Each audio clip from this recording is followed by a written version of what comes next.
So I got a taste test. I just got a little tender. I got some potato wedges. The biscuit I don't think I'm gonna like because it's hard, and some jambalaya. So guys, my review on that is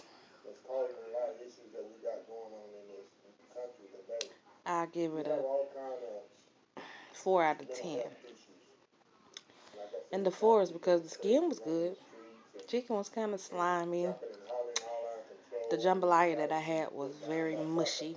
The biscuit felt like you could knock it on something that hard. The potato wedges were okay. They were good. But I won't be back. Shanique Stream said she didn't like it either when they had it. Girl, me either.